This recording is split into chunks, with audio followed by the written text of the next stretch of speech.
Good afternoon. Today I'm going to be reviewing the Benyar BY-5140 Speedmaster. This watch is clearly an homage to the Amiga Speedmaster. I paid £35 for the watch and I bought the watch from Amazon. So firstly, let's look at the box that the watch comes in. The watch box comes in this black cardboard outer sleeve which one removes, and one can clearly see the Benyar logo in silver on the lid of the watch box. So although it's made from cardboard, I have to give credit to Benyar because it is well executed. Now, one feature I like about it is the lid has magnets in it. So as you can see, the flap of the lid snaps shut very positively with those magnets attracting each other. And this is a feature I haven't seen in low tier watch boxes before, and I really like it. I think that other brands should use this as an alternative to Velcro or steel poppers. I think that the magnets work very well for securing the flap of the lid. So one opens the lid and the watch is protected by a foam sheet, and inside the watch box the watch is well protected in transit by foam which has the cutout of the shape of the watch. So I think although it's a low tier piece and it's only £35, Benyar deserve full credit for producing a good quality cardboard watch box. So one also gets an international guarantee card. Now, I bought the watch from Amazon, so the guarantee card isn't filled in and it's not stamped. Presumably this is meant for a retailer retailing the watch to a customer in a jeweller's or a watch dealer's. But again, I think it's a credit to Benyar's attention to detail that they have included a plastic guarantee card with the watch. The watch is only £35 and I think it's very good to get a guarantee card with a piece of this low value. One also gets an owner's instruction manual, and this also details the international guarantee. The Benyar Speedmaster is guaranteed for 12 months, which again I think is perfectly acceptable. The manual is basic, but it does detail how to operate the quartz movement used in this Speedmaster homage watch. Now, interestingly, one also gets a bracelet pin removal tool, and again I think that's a credit to Benyar. This watch only costs £35, and although the bracelet removal tool is made from plastic, so it's low quality, it does do the job. It will remove the pins in the bracelet if you need to resize the bracelet by removing links. And I think it's a nice touch that they've included a bracelet resizing tool, so if you're a collector that doesn't have one of these, it saves having to buy one to resize the bracelets of the watch. Lastly, one also gets a Benyar branded polishing cloth. And again, I think it's excellent. At £35 to get a polishing cloth, a warranty card, a bracelet pin removal tool, and a well executed watch box, it really is a credit to Benyar trying to please the customer. And one can't be overly critical of a low tier piece that only costs £35. To be honest with you, I had very low expectations of this watch because it's made in China and it only costs £35. So one is going to expect some cost-cutting measures, but really my first impressions are positive. I'm pleasantly surprised by the overall look of the watch and the quality of the finishing of the case. So the watch is a 42mm piece. It's clearly an homage to the Speedmaster. One can see the Speedmaster design aesthetics looking at the shape of the lugs and also the case shape. And personally, I don't have a problem with homage watches. The tachymeter clearly copies the Speedmaster, but one has to give credit to Benyar that they didn't just copy the dial layouts with regards to the subdials of the Speedmaster. They've rearranged the subdials at the 12, 9 and 6 o'clock positions to allow for the positioning of the date complication at 3 along with the Benyar brand logo at 3 o'clock. It actually works very well because it retains the symmetry of the applied indices, and also the subdials balance the date complication at 3, so it is a well executed dial layout which doesn't directly copy the Speedmaster, although it's an homage to that watch. So 42mm case, it's 14mm thick, including this domed mineral crystal. So one could be critical and say, well, the mineral crystal isn't as scratch resistant as Hardlex crystal used by Seiko or sapphire crystal. But one isn't going to get Hardlex crystal or sapphire crystal at a £35 price point. The case polishing on this watch really is outstanding for the respective price point, and I think that Benyar deserve full credit because the build quality of the watch is surprisingly good. I like the finishing on the crown and also the pushers, and really that Speedmaster case shape is very well executed. They've done a good job in copying it. And I actually like the execution of the matte black dial with the sub-dials which are slightly recessed to give a 3D effect to the dial. And I really like the slight distortion of that domed mineral crystal. So overall it's a good looking watch. Now what are the negatives to the watch? Well, I'll show you the chronograph action. You press the top pusher to activate the chronograph, and as you can see the sub-dials begin to move as one would expect. So the chronograph complication does work. One presses the top pusher again to stop the chronograph complication, and then one presses the bottom pusher to reset the sub-dials, to reset the hands to the 12 o'clock position on the 3 sub-dials. As you can see, it does indeed reset on the 3 sub-dials. However, if you look closely at the 12 o'clock sub-dial, unfortunately the hand on the 12 o'clock sub-dial doesn't actually reset perfectly to 12 o'clock. If I try it again there, you see it resets, but it doesn't reset perfectly aligned with the 12 o'clock index. So on the other 2 sub-dials at 9 o'clock and 6 o'clock respectively, I'm pleased to report that the hands on the sub-dials do indeed align perfectly at 12 o'clock. So it's just a shame with regards to the quality control that 12 o'clock sub-dial doesn't perfectly reset, although it is very close, and it could be rectified by removing the sub-dial hand and pressing it back on the Canon pinion. So minor criticism with regards to the quality control, but as I've said, one cannot be overly critical of a £35 watch. It really is a very well made low tier piece. So what are the other negatives? Well, the bracelet, they've mirror polished the centre links. Personally, I think it would be better looking if they had used a brushed satin finish throughout rather than the Daytona look of mirror polished centre links. I'm not a fan of mirror polishing on oyster style bracelets because the mirror polished centre links quickly become scratched and then the bracelet looks terrible. But the finishing of the bracelet links, the mirror polishing to the flanks and also the brushed satin finish to the outer links are actually done very well, and it's a pleasant surprise. The negatives are that it uses hollow folded end links as one would expect at this price point, and the 2 button push clasp, which is signed with an engraved Benyar logo, that's well executed, but as one would expect, it has a pressed metal interior which is made from stainless steel and it's brushed into a satin finish. So disappointing interior to the clasp and also disappointing hollow folded end links rather than solid end links and a milled clasp. But however, one has to be realistic and accept that this is £35 and one simply isn't going to get a milled clasp and solid end links on a £35 watch. It uses push pins in the bracelet rather than screw pins as one would expect, and the bracelet does have some play.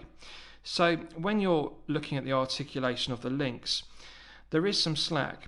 You can feel the pins in the links, they are moving in the centre links. So the centre links have oversized holes and it's not a tight interference fit. As you can see, there's movement in the links. So I would describe the bracelet as well finished to an acceptable standard. However, in terms of build quality, it's poor because it does rattle and it does have excessive play in the links due to those oversized holes in the centre links. Now, on a positive note, Benyar do supply this Speedmaster Homage watch on a rubber strap or alternatively a leather strap. So if the bracelet isn't your personal taste, you can buy the same watch either on a leather strap or a rubber strap, and I actually would advise that. At £35 I think this would be a better looking watch and more aesthetically pleasing either on the rubber strap or the leather strap that Benyar offer. The bracelet is poor quality, that's the reality of it, but it is what one would expect on a £35 watch. So with regards to the case back, it's a positive. I have to give due credit to Benyar. It's nicely engraved with the Benyar logo, as one can see. It says water resistant 30 meters, solid stainless steel, and it's a screw down case back, so it does provide an effective hermetic seal to 30 meters. Really at this price point, and also bearing in mind that it uses a push-pull crown and pushers, one isn't going to get greater than 30 meters of water resistance. It's splash resistant. You could wear this watch washing your hands, for example, and it's not going to be detrimental. You're not going to get water ingress through the pushers or the push-pull crown or the screw-down solid stainless steel case back. I really think it's acceptable for a £35 watch to have 30 metres of water resistance. You're not going to take an homage to Speedmaster swimming or in the bath or shower, for example, but it's good enough to wear in the rain or, for example, washing your hands. So as a daily wear piece, that's fair enough. So overall, I would describe the execution of the watch to be good with regards to the build quality. If one accepts that that subdial doesn't perfectly align on the 12 o'clock subdial, that's a quality control defect. The bracelet is poor quality, but it's acceptable. It does the job. So with regards to the movement, it's a quartz movement. Now I can't give you any details with regards to specification because I simply couldn't find anything online. Benyar do not specify the accuracy, or indeed they don't specify what movement is used, so I don't know which quartz movement is inside this watch. I can't tell you what the battery life is or the accuracy, but what I can tell you is that it is running accurately to within plus or minus 1 second per day, which I think is acceptable.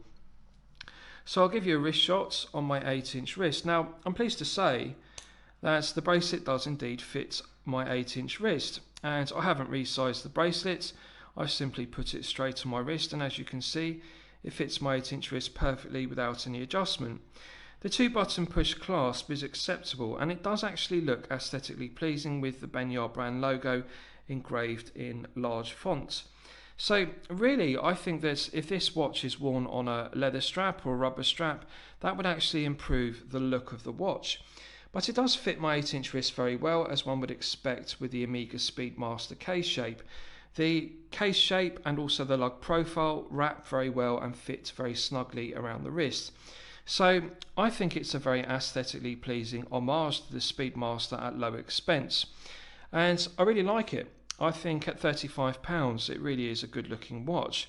And if you're looking for a watch as a tester, for example, if you're considering buying an Omega Speedmaster but you don't want the expense, you just want to try out an homage watch to give you the fit and the feel of what a Speedmaster would be like, it really is worth paying £35 to buy a Benyar Speedmaster homage watch, because you do get the feeling of wearing a Speedmaster, and it does confirm whether that fit of the 42mm case and the 14mm thickness is to your liking or not.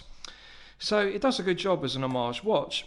And really, I think at £35, I'm just going to have to remove my glove to get it off my wrist. I think it's good. I think that one really should disregard the poor quality of the bracelet, because it's inexpensive to upgrade the bracelet to a rubber strap or a leather strap of better quality. And as I've said, Benyar also offer those options. So I would say to you, if you're considering this watch, don't buy the bracelet version, opt for either the rubber or the leather strap. So the hands, which are baton style hands, they do complement the applied baton style indices. So I'm going to charge up the Lume, and we'll test out the Lume and see how it performs after being charged up. So just bear with me, and I'll turn the table lamps out, and then we'll charge up the Lume using my 100 LED torch.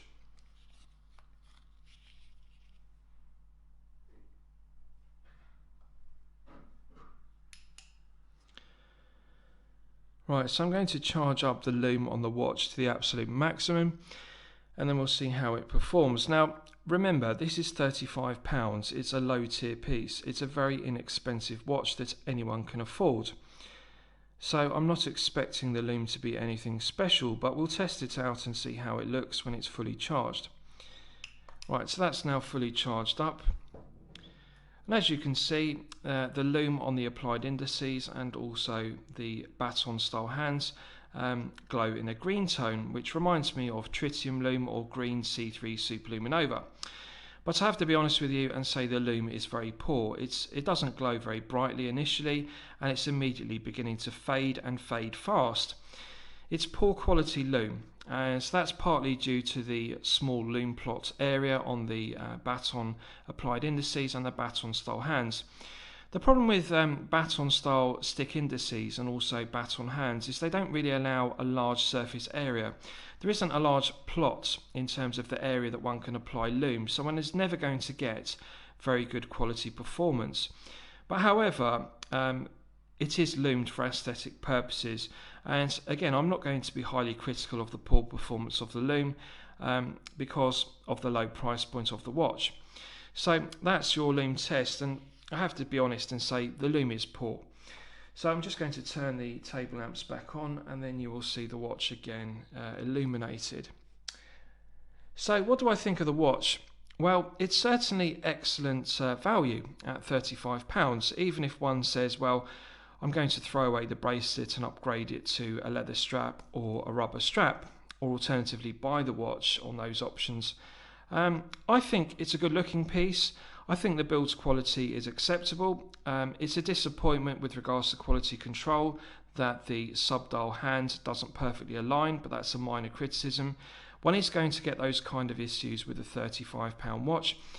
I like the domed mineral crystal. I think it's well executed and it's very aesthetically pleasing. The case polishing is very nice. It does look very good, and I like the look of it on the wrist.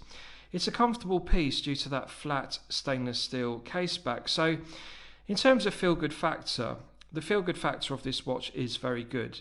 If you want to get the feeling of wearing a Speedmaster without the expense, this does that job.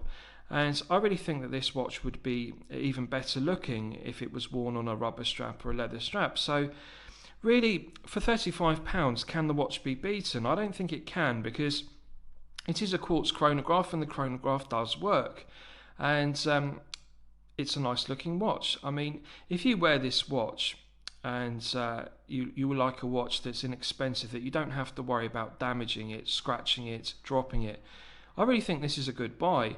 And it's actually a pleasant surprise, because it's easy to write these watches off because they're made in China and it's an homage watch to the Speedmaster. One could easily be critical of the watch and simply say, well, Benyar is made in China, therefore it must be an excrement brand, and it's an homage to the Speedmaster. It's excrement.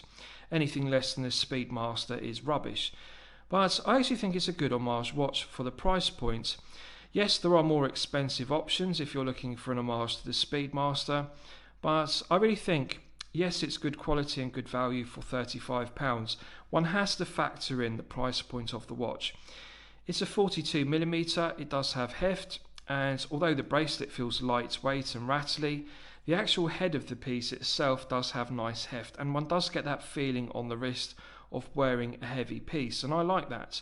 I like to wear a 42mm watch with heft because it does give the feeling of solid stainless steel, and the case is solid stainless steel.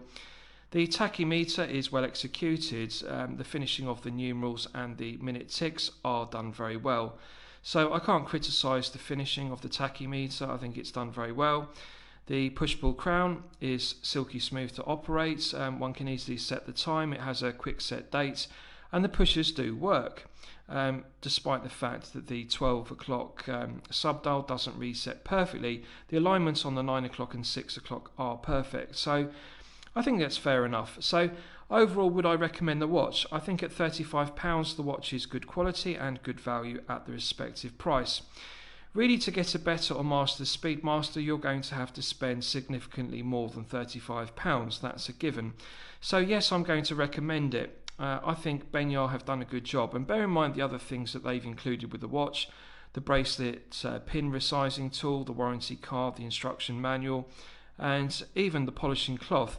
They're clearly trying their very best to satisfy the customer. So overall, when one factors in the extras, I think at £35 this is a good low tier piece. So I hope you've liked my review of the Benyar Speedmaster. Please feel free to post your own comments below the video. Thank you very much.